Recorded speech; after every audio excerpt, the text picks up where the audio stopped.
There's no estimate on just how many child soldiers have been recruited to fight in Iraq and Syria. In a 2014 report by Human Rights Watch, one interviewee said he trained at an ISIS camp with around 200 others, some as young as 13 or 14 years old. Another who attended the same camp estimated more than half of the trainees were under 18.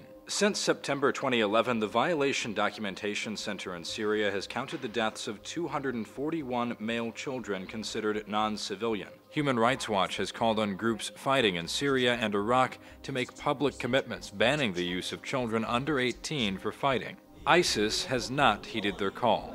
فهؤلاء الصغار مثل ما ترون في زي موحد إن شاء الله أتموا الدروس العلمية من قرآن وتجويد ولغة عربية وهم إن شاء الله. In January, the group released a propaganda video showing a Kazakhstani child executing two people ISIS accused of being Russian spies. While ISIS isn't the only militant group in the Middle East to recruit children, reports suggest it is more aggressive than most groups in doing so. Under the guise of free schooling, children are taught the ideological values of the Islamic State. Prayers, Arabic language, Sharia law education, and military studies are all mandatory. Those training in combat are sometimes referred to as lion cubs, or simply cubs of the Islamic State in online videos. In part, the idea is to ensure there's a new generation of jihadists who defend ISIS territory in the future. But reports from the United Nations say children are also often used as fighters, not just trainees, guarding bases or checkpoints.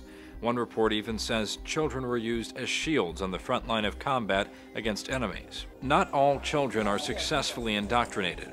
In December, a 14-year-old escaped ISIS by volunteering as a suicide bomber, but then turning himself in to Iraqi guards. Speaking to Voactive, a senior fellow at the Foreign Policy Research Institute suggests ISIS has a more practical reason for recruiting children: they're running out of fighters. While his claim may be difficult to verify, U.S. officials have recently said that so far more than 8,500 ISIS fighters have been killed by coalition forces. As for just how many fighters ISIS has, estimates range from the most recent CIA guess at 40,000 to a Kurdish official's 2014 estimate that ISIS could muster up to 200,000 fighters if need be. For Newsy, I'm Zach Toombs.